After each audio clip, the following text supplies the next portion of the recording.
Hello जी, कैसे हो? Welcome to the new video. तो आज है 13 सितंबर 2024 and I am currently at Puri, Jagannath Puri. तो हम कल आए थे, रात को 3 बजे थे और कल हमने सिर्फ मंदिर का एरिया घूमा और यहाँ पे एक बीच है, पुरी बीच, गोल्डन बीच के नाम से मशहूर है, तो वो घूमे थे।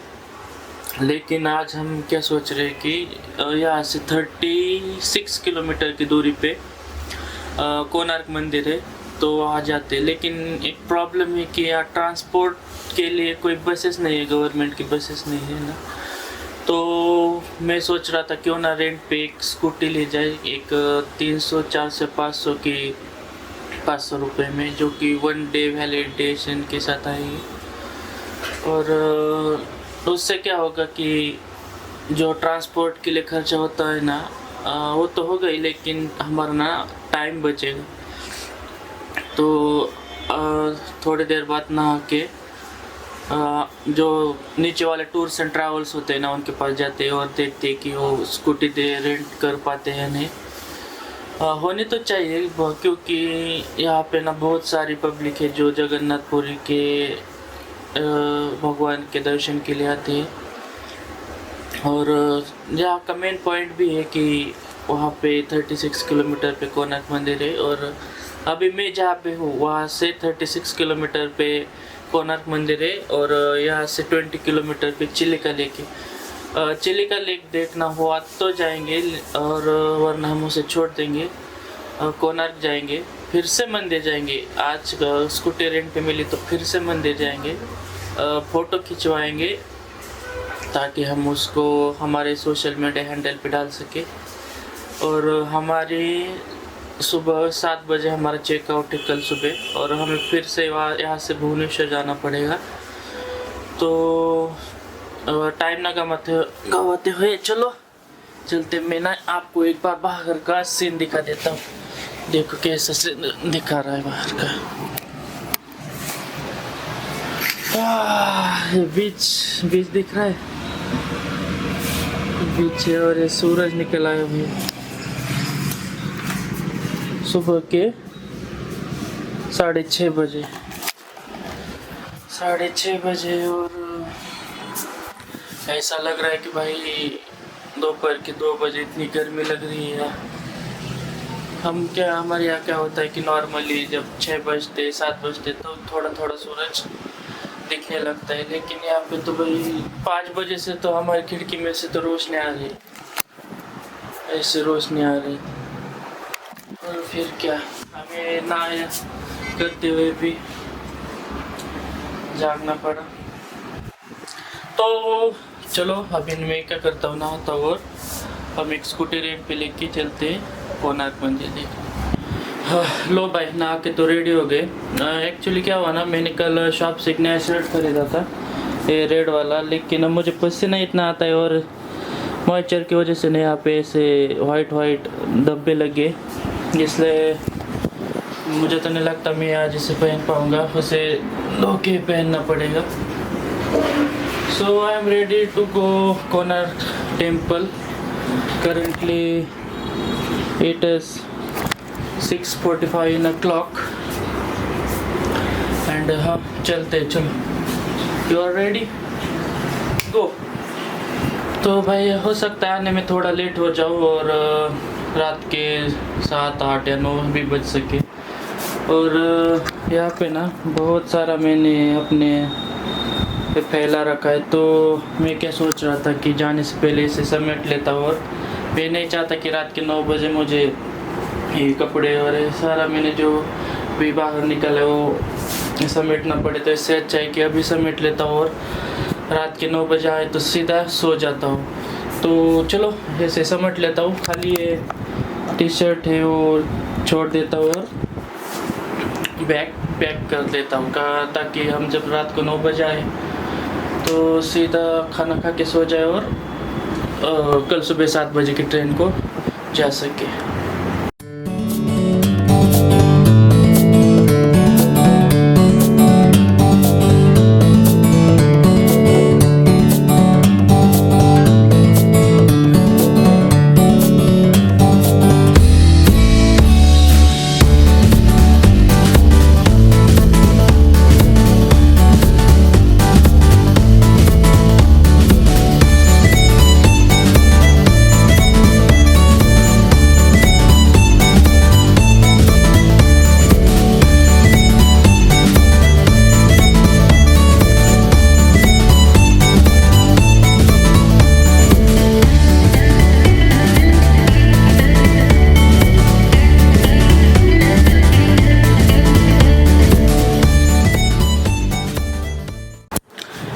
So finally I'm ready to go. Last one scene of Puri Beach. अच्छा लग रहा है।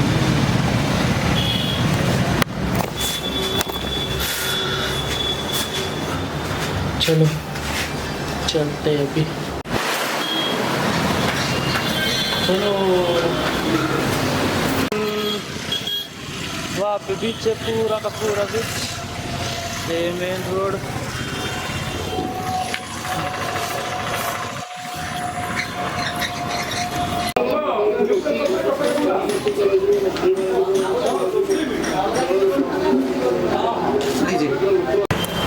भाई एक गाड़ी रेंट पे ले ली 500। ओके, ये वाली गाड़ी ले ली जुपिटर 500 में। 12 आवर का ड्यूरेशन है, उसके बाद हमें वो लौटानी पड़ेगी। उसमें हमें पेट्रोल भरना पड़ेगा और उसके बाद चलना होगा कोणार्क मंदिर। तो ठीक है, चलते अभी इसमें पेट्रोल भरते और निकलते हैं यहाँ से। भैया बहुत गर्मी लग रही है, सिर्फ खाली 8 ही बजे और ऐसा लग रहा है कि दोपहर हो गई है। कितनी दूर? तो हमने ना अभी ये स्कूटी ली थी रेंट पे 500 पे, और रात के 8 बजे तक इसकी वैलिडिटी है। एक्चुअली इसमें ना पेट्रोल भी नहीं है, तो पहले तो पेट्रोल फिल करना पड़ेगा और उसके बाद हम कोणार्क जा सकेंगे। और पेट्रोल पंप यहाँ से करीबन 2 किलोमीटर, राइट, 3 किलोमीटर। तो 3 किलोमीटर की दूरी पे तो हम पहले पेट्रोल फिल करते हैं और निकलते हैं कोणार्क के लिए। ये रही हमारी स्कूटी।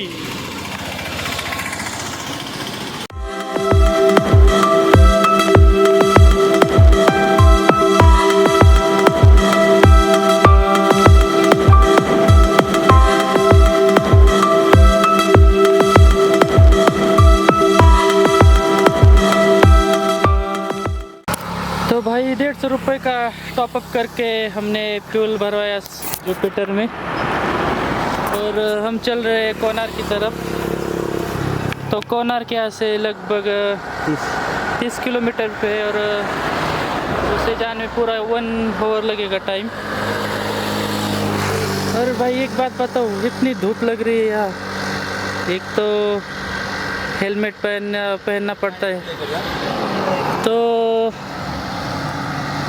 चलो चलते हैं अभी कोणार्क की तरफ। तो भैया कोणार्क यहाँ से अभी 16 किलोमीटर की दूरी पे, और हम जहाँ से जा रहे हैं ना,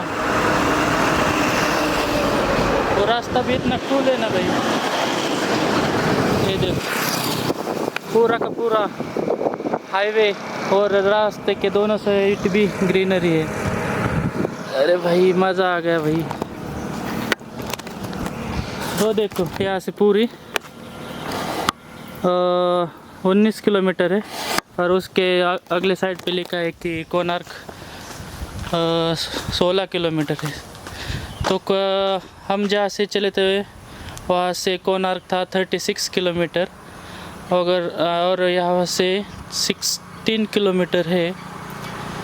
तो हम लगभग 20 से ज़्यादा किलोमीटर आ गए। अभी यहाँ से 16 किलोमीटर जाने में पूरा आधा घंटा निकल जाएगा।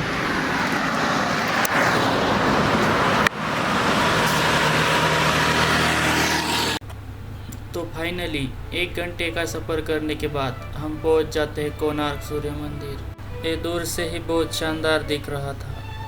अगर आप इस मंदिर को पास जाकर देखना चाहते हो तो आपको निकालना पड़ेगा 50 रुपये का टिकट, जो कि इजीली म्यूज़ियम में मिल जाता है।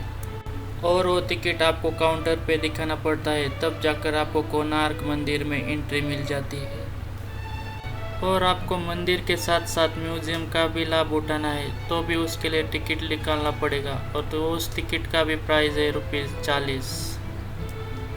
कोणार्क सूर्य मंदिर भारत के ओडिशा राज्य के पुरी जिले में समुद्र तट पर पुरी शहर से लगभग 35 किलोमीटर पर स्थित है। और इस मंदिर को बनाने का पूर्ण श्रेय जाता है पूर्वी गंगवेश के राजा प्रथम नरसिंह देव को। कोणार्क सूर्य मंदिर, जो कि सूर्यदेव को समर्पित था, जिन्हें स्थानीय लोग बिरंची नारायण भी कहते थे। पुराणों के अनुसार श्री कृष्ण के पुत्र सांब को उनके श्राप से कोढ़ रोग हो गया था। सांब ने मित्रवन में चंद्रभागा नदी के सागर संगम पर कोणार्क में 12 वर्ष तक तपस्या की और सूर्यदेव को प्रसन्न किया था। सूर्यदेव, जो कि सभी रोगों के नाशक थे, उन्होंने इस रोग का भी निवारण कर दिया था। कथानुसार सांब ने सूर्य भगवान का एक मंदिर निर्माण करने का निश्चय किया। अपने रोग नाश के उपरांत चंद्रभागा नदी में स्नान करते हुए उसे सूर्यदेव की एक मूर्ति मिली। यह मूर्ति सूर्यदेव के शरीर के ही भाग से देवशिल्पी श्री विश्वकर्मा ने बनाई थी। सांब ने अपने बनवाए मित्रवन में एक मंदिर में इस मूर्ति को स्थापित किया। तब से यह स्थान पवित्र माना जाने लगा। कोणार्क सूर्य मंदिर 3 मंडप में बना है। इनमें से 2 मंडप ढह चुके हैं। तीसरे मंडप जहाँ मूर्ति थी, अंग्रेजों ने स्वतंत्रता से पूर्व ही रेत व पत्थर भरवा कर सभी द्वारों को स्थायी रूप से बंद करवा दिया था, ताकि वह मंदिर और क्षतिग्रस्त ना हो पाए।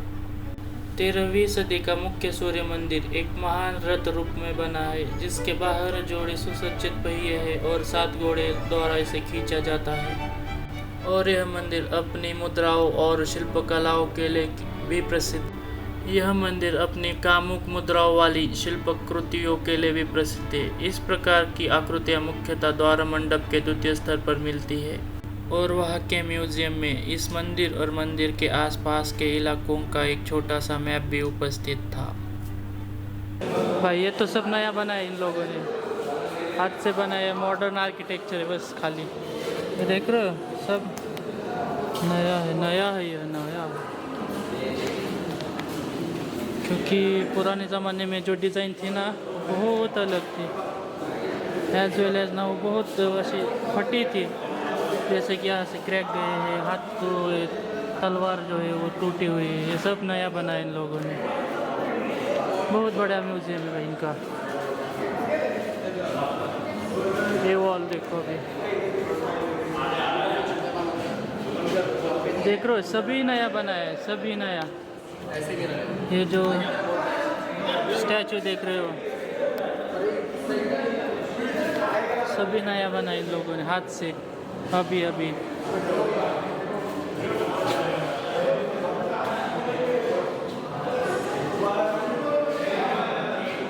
घोड़ा।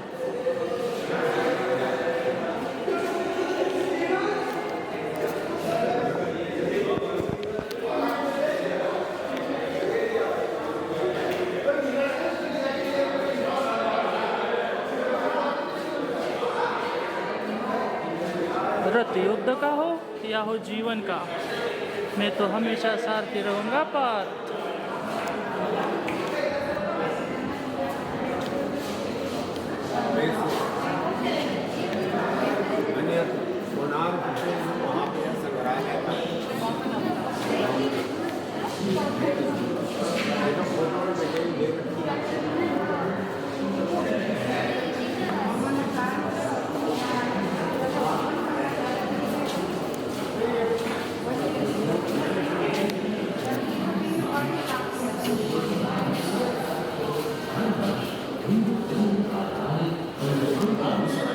भाई हेलो, हाउ आर यू? मुझे ये 3 डॉल देखकर वो एक मूवी थी बाबा लगीन के कुछ तो था, उससे झपाट लेला। तो लास्ट में ऐसे कुछ डॉल बनते थे वो विलन्स लोग, बस उनके हाथ में, किसी के हाथ में वो गांजा फूकने का था, एक के हाथ में वो कुछ तो था भाई, हथियार उन लोगों का। ये देखो, ये कुछ नया है।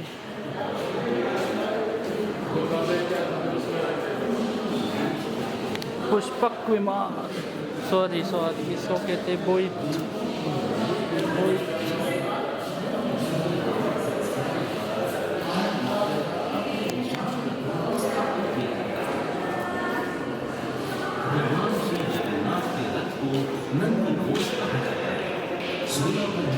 इस रथ की ऊंचाई 45 फुट 6 इंच है। इस रथ को लाल और पीले रंग के कपड़े से सजाया जाता है। भगवान कृष्ण के पीताम्बर होने या प्रसन्न पीले वस्त्र धारण करने का संकेतक है।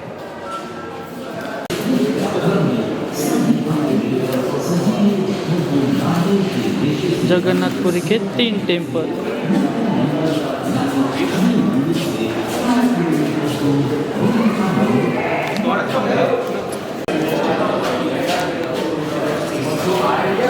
चलो चलो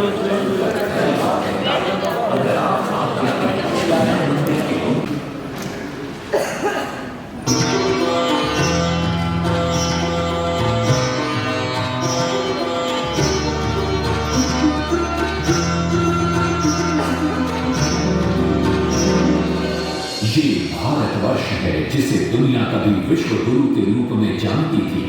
इसी भारतवर्ष का एक महत्वपूर्ण राज्य है ओडिशा। प्राचीन काल में ये कलिंग के नाम से विख्यात था। सूर्य की पहली किरण इसी प्रदेश के एक कोण पर पड़ती है। इसी स्थान पर कभी संसार का सबसे भव्य और विशाल सूर्य मंदिर बनवाया गया था।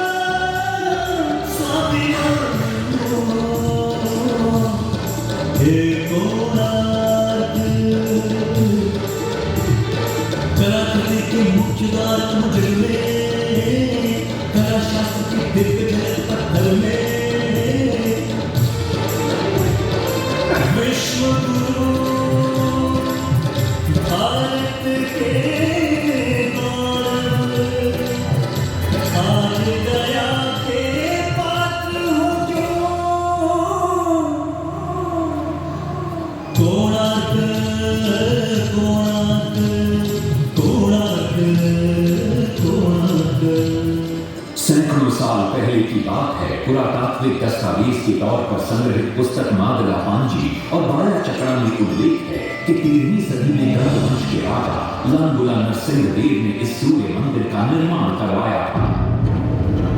नरसिंह देव युद्ध में बड़े प्रवीण और शक्तिशाली थे और मात्र 18 साल की उम्र में वे अपने पिता राजा अनंग भीम देव की विशाल सेना के प्रधान सेनापति नियुक्त कर दिए गए थे।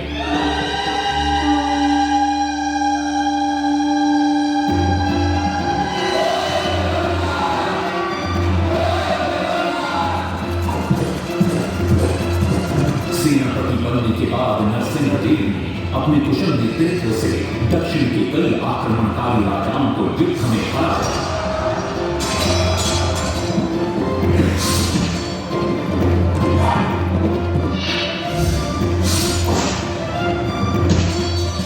और उनके राजकोष पर कब्जा कर लिया।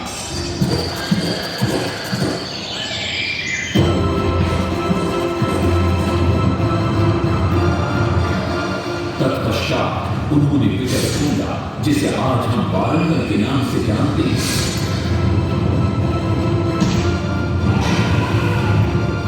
कि काकतीय वंश के राजा गणपति को परास्त किया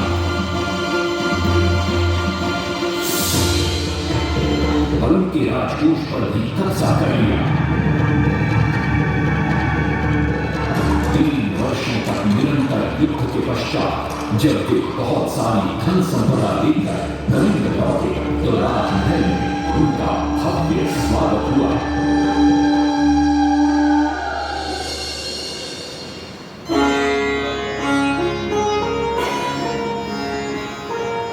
राजमाता कस्तूरी देवी पुत्र नरसिंह देव की वीरता से बहुत प्रसन्न हुई और पुत्र के सामने अपने मन की इच्छा प्रकट की। कहा, तुम्हारे पिता ने शंकर क्षेत्र पुरी में भगवान जगन्नाथ का भव्य मंदिर बनवाया है। मैं चाहती हूँ कि तुम पद्म क्षेत्र कोणार्क में उससे भी भव्य और विशाल सूर्य मंदिर बनवाओ। किंतु नरसिंह देव माता से प्रतिप्रश्न करते हैं, सूर्य मंदिर ही क्यों, और वो भी कोणार्क में? तब राजमाता कस्तूरी देवी बतलाती हैं, द्वापर युग में भगवान श्री कृष्ण के पुत्र सांब बड़े ही सुंदर और सुकुमार थे। वो नारद मुनि को चिढ़ाया करते थे एक दिन नारद मुनि ने सांब को सबक सिखाने की योजना बनाई और उन्होंने सांब की सुंदरता की प्रशंसा कर उन्हें गोपियों के साथ जल क्रीड़ा करने को उकसाया। वहीं दूसरी तरफ भगवान श्री कृष्ण को जाकर कह दिया कि सांब अपनी मां समान गोपियों के साथ जल क्रीड़ा कर रहा है। श्री कृष्ण इस बात से बहुत क्रोधित हो जाते हैं और वे सांब को श्राप दे देते हैं, जिस सुंदरता का तुम्हें अभिमान है वो तत्क्षण नष्ट हो जा। सांब को कोर हो जाता। जब सांब राजमहल लौटते हैं और मां जामदेवी को ये पता चलता है कि पिता श्री कृष्ण के श्राप की वजह से सांब की ये अवस्था हुई, तो सारी रानियां क्रोधित हो जाती। नारद जी को बुलाया जाता है। वे रोग मुक्ति का उपाय बतलाते हैं। वे कहते हैं सूर्य की पहली किरण उग्र देश के एक कोण पर पड़ती है जिसका नाम कोणार्क है। सांब को वहीं जाकर सूर्य की आराधना करनी होगी।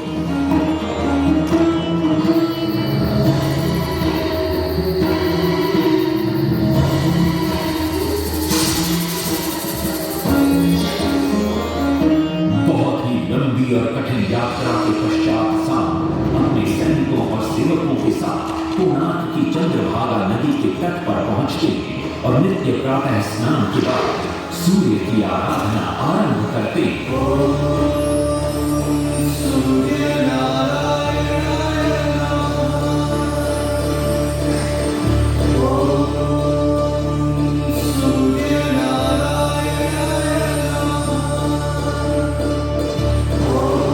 अन्न जल त्याग कर 12 साल की कठिन तपस्या के बाद सूर्य देव प्रसन्न होकर प्रकट होते और सांब को रोग मुक्त होने का वरदान देते। पुत्र, आज रात्रि के चतुर्थ प्रहर में स्नान करते समय नदी के तल में तुम्हें एक वस्तु मिलेगी। वो मेरा ही प्रतिरूप हो। उसका स्पर्श पाते ही तुम इस कोढ़ रोग से मुक्त हो जाओगे। स्नान के पश्चात सांब जब नदी से बाहर आते तो वो रोग मुक्त हो चुके होते। उनके हाथ में एक छोटा सा पत्थर है। उनके सुंदर और सुकुमार शरीर को देखकर सारे अनुचर और सिपाही प्रसन्न होते। सांब उस पत्थर को वहीं स्थापित कर एक छोटा सा मंदिर बनवाते। लेकिन जब उन्हें ज्ञात होता है कि सूर्य पूजा का विधि विधान यहाँ किसी को पता नहीं है तो वे चिंतित हो जाते। वे ध्यान में बैठते। सूर्य देव पुनः प्रकट होते और सांब के पूछने पर बतलाते कि दूर पश्चिम में साक्य देश के मादा ब्राह्मण पूजा की विधि विधान जानते हैं। सांब साक्य देश की ओर निकल पड़ते हैं जो आज का ईरान है। महीनों की लंबी यात्रा के बाद सांब 18 मादा ब्राह्मण परिवारों को साथ लेकर कोणार्क लौटते हैं और सूर्य मंदिर में पूजा शुरू हो जाती है। राजमाता कस्तूरी देवी नरसिंह देव को बतलाती है कि विवाह के कई वर्षों बाद तक जब हम निसंतान थे मैंने भी उस सूर्य मंदिर में पूजा अर्चना की और तुम पुत्र रूप में मुझे प्राप्त हुए। माता की बात सुनकर नरसिंह देव मां को कोणार्क में संसार का सबसे भव्य और विशाल मंदिर बनाने का वचन देते। सदाशिव सामंतराय महापात्र जो शिवई सांतरा के नाम से लोकप्रिय थे, वे अपने सहयोगी बीसू महाराणा के साथ मंदिर का प्रतिरूप बनाते और नरसिंह देव के समक्ष प्रस्तुत करते। नरसिंह देव मंदिर का प्रतिरूप देखकर अभिभूत हो जाते और शीघ्र मंदिर निर्माण कार्य आरंभ करने का आदेश देते। दूर से बड़े-बड़े पत्थर लाए गए, जितने पत्थर डाले गए सारे टूट गए। पानी को डाला, उसमें डाले गए, नहीं पता डाला, सारे टूट गए। सिर में सांतरा हुए परेशान, किस विधि मंदिर बने। सिर में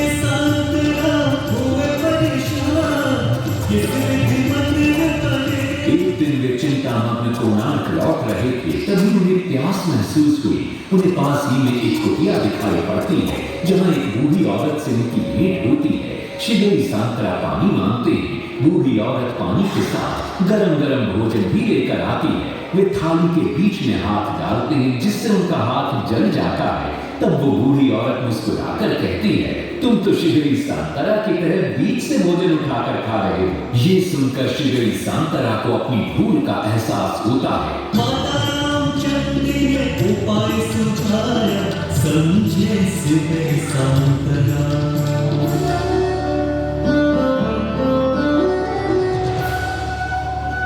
तत्पश्चात वो किनारे से पत्थर डलवाना शुरू करते हैं और मंदिर निर्माण का कार्य तेजी से आगे बढ़ने लगता है। 1200 शिल्पियों ने 12 वर्ष मंदिर बनाया। घोड़े साथ सजा धूम रथ में सारे चल बताया।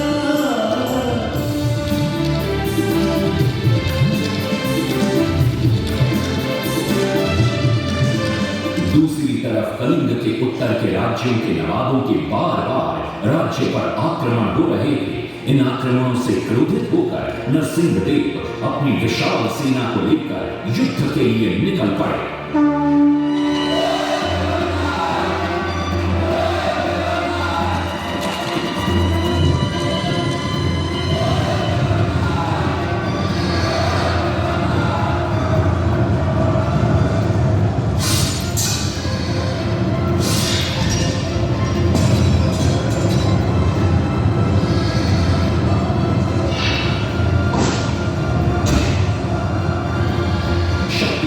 गौड़बंग के नवाबों को भी युद्ध में परास्त कर दिया और उनसे प्राप्त सारा धन अपने कब्जे में लेकर सूर्य मंदिर के निर्माण कार्य में लगा दिया। 1200 कारीगरों के अथक प्रयास से 12 साल बाद विशाल और भव्य सूर्य मंदिर बनकर तैयार हुआ। उस समय के लोगों में वास्तुशास्त्र, ज्योतिष शास्त्र और खगोल शास्त्र का जो ज्ञान था, उसे देखकर आज के बड़े बड़े वैज्ञानिक भी आश्चर्यचकित रह जाते हैं। कई प्रयासों के बाद भी मंदिर के गुंबद पर कलश स्थापित नहीं हो पा रहा था। क्रोधित नरसिंहदेव ने आदेश दिया कि कल प्रातःकाल तक यदि कलश स्थापित नहीं हुआ तो सबके सर धड़ से अलग कर दिए जाएंगे। सभी शिल्पकार घोर चिंता में डूब जाते हैं।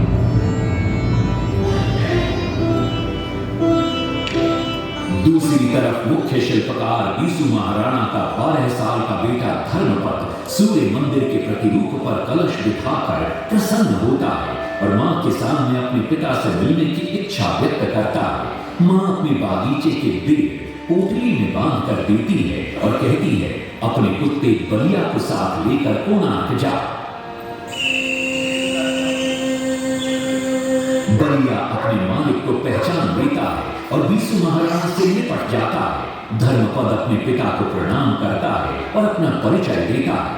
सबको चिंता में देखकर वो अपने पिता से इसका कारण पूछता है। कारण जानकर धर्मपद कहता है, अगर आप आज्ञा दें तो मैं मंदिर के गुंबद पर कलश स्थापित कर सकता हूं। श्रीदेवी सांतरा धर्मपद को अनुमति दे देती।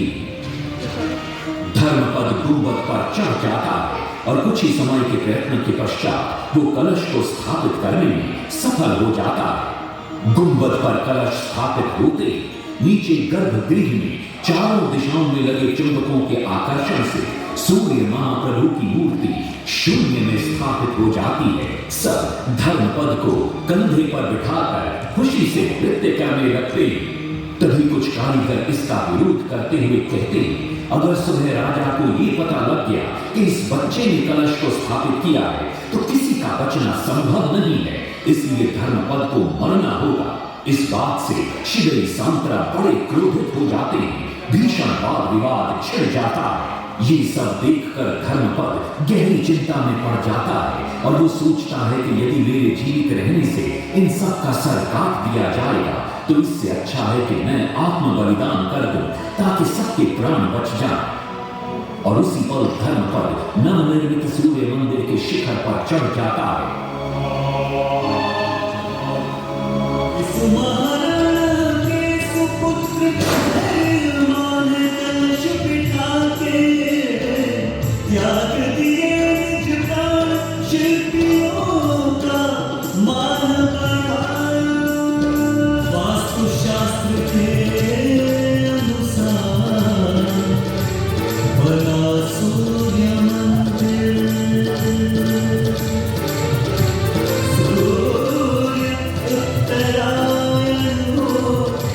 या दक्षिणायन हो सूर्योदय की आज भी पहले किरण पड़ती प्रभु के ऊपर।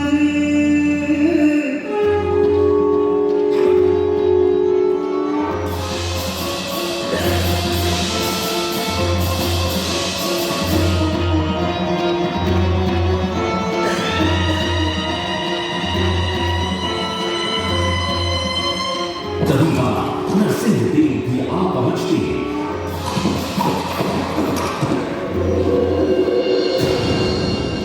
और सूर्य महाप्रभु को शून्य में स्थापित देख वे भी आनंद से भर जाते हैं और श्री शांतरा की पूरी पूरी प्रशंसा करते हैं।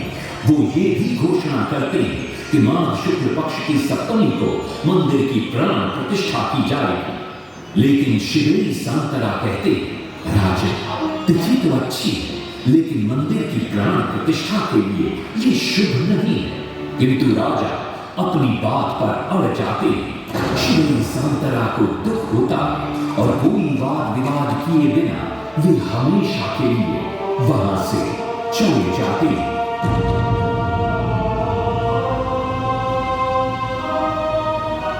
पूर्व निर्धारित तिथि पर मंदिर की प्राण प्रतिष्ठा संपन्न होती है।